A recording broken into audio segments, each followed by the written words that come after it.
5 hadis Nabi SAW tentang cemburunya Aisyah. Ini saya sering luruskan. Banyak orang subhanallah menyalahkan Aisyah radhiyallahu anha, ummul mukminin. Aisyah aja cemburu. Salah ini.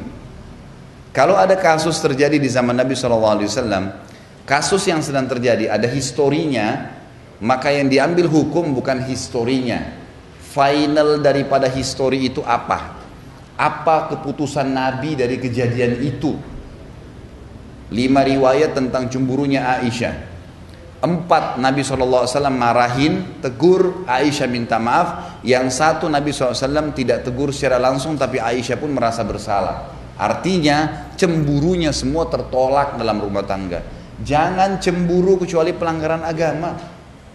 Kalau yang bukan pelanggaran agama jangan, nggak perlu. Itu merusak konslet. Riwayat pertama, cemburunya Aisyah radhiyallahu anha dengan Khadijah radhiyallahu anha. Jadi pernah Nabi SAW lagi duduk berdua sama Aisyah di siang hari, tiba-tiba ada yang salam. Maka Nabi SAW kaget berdiri. Ternyata karena orang yang salam seorang wanita yang suaranya persis seperti suara Khadijah. Maka beliau kaget, gitu kan? Berdiri lalu melihat, ternyata di depan pintu itu dibuka, adiknya Khadijah bersama dengan sahabat dekatnya Khadijah, perempuan juga, yang sering mengunjungi Nabi SAW dengan Khadijah waktu masih di Mekah. Maka Nabi SAW begitu lihat kaget, Nabi mengatakan pada Aisyah, wahai Aisyah, buatkan makanan, hidangkan sesuatu buat tamu nih. Lalu disuruh Aisyah menyampaikan dengan istri Nabi yang lain. Datanglah mereka rame-rame menyiapkan makanan, melayani tamu, tapi mereka masih belum tahu siapa orang ini gitu. Sampai tamunya pulang. Begitu udah pulang, udah bubar, Aisyah duduk dengan Nabi SAW lagi berdua. Lalu Aisyah bertanya, ya Rasulullah, siapa sih tadi 2 perempuan itu begitu luar biasanya Anda menghormati? Kata Nabi SAW, yang satu adiknya Khadijah, yang satu sahabat dekatnya Khadijah yang selalu mendatangi kami waktu masih di Mekah dulu. Tiba-tiba Aisyah cemburu waktu itu. Ya Rasulullah, Anda masih mengenang wanita Quraisy yang sudah keriput semua mukanya dan sudah masuk dalam kuburan. Sementara Allah sudah gantikan Anda wanita Quraisy yang lebih baik, maksudnya dirinya gitu. Perasaan lagi nih. Ini bicara perasaan nih. Jadi dianggap ini Khadijah sudah meninggal, sudah selesai. Apa kata Nabi SAW? Lihat, ini historinya ya, cemburunya Aisyah tentang Khadijah. Maka kata Nabi SAW, demi Allah tidak ada yang menggantikan Khadijah wahai Aisyah. Dialah yang telah beriman kepada saya di saat orang-orang masih belum ada yang beriman. Memang betul Khadijah wanita pertama yang beriman. Dialah yang telah membantu saya dengan hartanya dikala dakwah ini masih butuh perjuangan. Dialah yang Allah karuniakan anak darinya yang saya tidak diberikan dari istri yang lainnya. Maka Aisyah pun merasa bersalah karena ini hujjah, ini kebenaran. Nabi SAW selalu jawab kebenaran, gitu kan? Maka yang terjadi adalah Aisyah minta maaf. Yang dijadikan hukum apa? Histori cemburunya Aisyah atau teguran Nabi? Hah? Teguran Nabi dong. Sejarah tadi histori tentang Aisyah cemburu tuh nggak bisa dijadikan hukum. Karena Nabi SAW habis itu tegur dan Aisyah minta maaf. Berarti yang jadi hukum apa? Teguran Nabi SAW. Itu ilmunya di situ. Banyak orang salah paham, Aisyah aja cemburu, nggak lihat. Ini historinya, hukumnya penentuan dari Nabi SAW.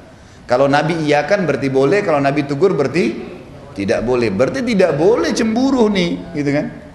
Karena ini memang orang yang pernah terlintas. Misal maaf, ada ibu-ibu nikah sama duda misalnya. Lalu si suami ini ceritain, dulu waktu saya sama istri itu saya makan ini. Jangan cemburu. Lo nikah sama duda, dia punya histori hidupnya. Oh iya, sekarang mau saya buatin juga enggak? Dulu saya makannya sayur asem, mau saya buatin sayur asem juga, gitu aja. Wah, masa masih dikenang tuh orang, masa begini, masa begitu. Loh, nikah sama duda, orang sudah punya, gimana cara? Nggak boleh disalahin, nggak boleh disalahin karena dia memang cerita. Kadang-kadang kalaupun dia bukan duda, dia masih bujang. Dulu di rumah ibu saya makan sayur ini. Wah, langsung cemburu lagi sama mertuanya. Nah itu, makan aja di rumah ibu kamu. Pengalaman bu ya. Alhamdulillah ada contoh. Loh enggak, ini contoh yang benar. Biasanya begitu. Jangan. Apa yang dia sampaikan berarti dia sedang mau dekat dengan ibu, menyampaikan apa yang dia suka, tangkap positifnya. Oh berarti dia suka sayur itu, ya udah saya buatin ya, kita buatin yang lebih hebat supaya dia suka. Kalau kita mau hapus dari memori dia susah, nggak mungkin gitu kan. Ini riwayat yang pertama, ya nggak boleh cemburu. Histori bukan patokan hukum, teguran Nabi yang jadi hukum. Riwayat yang kedua, cemburunya Aisyah radhiyallahu anha dengan Sofiyah binti Huyai. Ini dulu turunan Yahudi. Kebetulan memang Aisyah sama Sofiyah memiliki kulit yang putih dan terkenal kecantikannya. Nabi SAW itu kalau dari rumah Sofiyah biasanya siang ke rumahnya Aisyah, gitu kan? Aisyah radhiyallahu cemburu. Baru Nabi masuk langsung Aisyah mengatakan, ya Rasulullah, Anda masih terus saja datang ke rumahnya anak Yahudi yang pendek dan kerdil itu. Begitu bahasanya. Jadi karena cemburunya terbawa itu. Apa yang terjadi coba? Ini historinya, lihat hukumnya. Kata Nabi SAW, wahai Aisyah, kau telah mengucapkan kalimat dengan mengatakan Sofia kerdil. Kau telah mengucapkan kalimat kalau ditaruh di air lautan, rusak tuh lautan. Artinya dosamu berat, gitu kan? Aisyah langsung minta maaf, nggak jadi. Yang mana jadi hukum? Cemburu atau teguran Nabi? Teguran Nabi SAW. Ini masalahnya banyak ustadz pun mengatakan Aisyah aja cemburu. Loh subhanallah. Seakan-akan Aisyah disalahin. Aisyah di sini menjadi penyebab hukum kita faham. Sebagaimana kalau ada beberapa sahabat yang melakukan kasus, kemudian ditegur, turunlah hukum kita faham, gitu kan? Jadi kita bukan melihat historinya, itu cuma sekedar kenangannya, kisahnya, penyebab, tapi hukum teguran Nabi SAW. Nabi bolehkan atau tidak? Riwayat yang kedua. Riwayat yang ketiga, cemburu Aisyah di malam nisfu Sya'ban. Dalam sebuah riwayat yang sahih disebutkan, bahwasanya satu malam pernah pas malam 15 Sya'ban, Nabi SAW lagi tidur, memang malam itu malamnya Aisyah, gitu kan?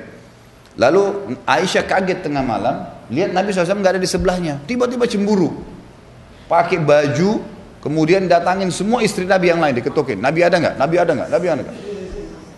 Satu-satu, ternyata semua nggak ada. Mereka bilang, kan malam ini malam kamu, bagaimana Nabi datang ke kami? Nggak mungkin, gitu kan? Maka Aisyah buru-buru ke masjid, ternyata Nabi SAW lagi sholat tahajud, lagi di masjid, lagi sholat. Nah Nabi SAW waktu lagi sholat, begitu salam, tahu ada Aisyah di sebelahnya dan nafasnya lagi engah, terengah-engah, buru-buru ke masjid, gitu kan. Kata Nabi SAW, wahai Aisyah, kau cemburu lagi, ini malam nisfu Sya'ban, malamnya sholat malam ini. Aisyah merasa bersalah, gitu kan, minta maaf. Sudah 3 riwayat, ini cuma 5 riwayat masalah cemburu nih, gitu kan. 3-tiganya sudah ditegur. Yang keempat, cemburunya Aisyah radhiyallahu anha dengan Maria istri yang lain yang dari Mesir. Maria ini tahu kalau Nabi SAW paling gemar makan madu, gitu ya. Jadi setiap datang ke sana Nabi selalu dihidangkan madu, dan kita tahu kalau madu dikonsumsi tidak akan ada bau mulut, gitu kan. Nah Nabi SAW konsumsi madu, dan juga tradisi beliau sebelum masuk ke rumah selalu menggunakan siwak. Kalau kita pakai sikat gigi mungkin sekarang ya, itu selalu agar bau mulutnya wangi pada saat ngobrol sama istri, mungkin dia akan ciuman dan seterusnya. Itu tradisi Nabi SAW. Maka Nabi selalu menjaga. Maka Aisyah tahu kalau ini di rumahnya Maria selalu dikasih madu. Karena Nabi SAW kadang cerita, dia datang ke rumah sebelahnya. Rumah sebelahnya ini Hafsah. Kebetulan orang yang hampir sepadan umurnya. Beda 2 tahun 3 tahun sama Aisyah. Jadi masih muda juga datang ke situ. Katakan, hai Hafsah, kalau Rasulullah SAW datang nanti di rumahmu, bilang mulutnya bau. Ya. Kata Hafsah, kenapa? Karena dia dari rumahnya Maria makan madu. Kamu sama saya nggak punya madu, kita nggak bisa hidangin. Kan itu. Jadi biar Nabi SAW nggak makan madu lagi rumahnya Maria. Baiklah, Hafsah setuju, gitu kan? Ini bertawun dalam hal yang tidak baik nih. Jadi akhirnya Aisyah pulang ke rumahnya sudah sepakat. Ini kan tetangga-tetanggaan, istri Nabi kebanyakan tetangga-tetanggaan. Yang satu-satunya jauh cuma Maria, memang agak jauh di pinggir kota Madinah rumahnya, gitu kan.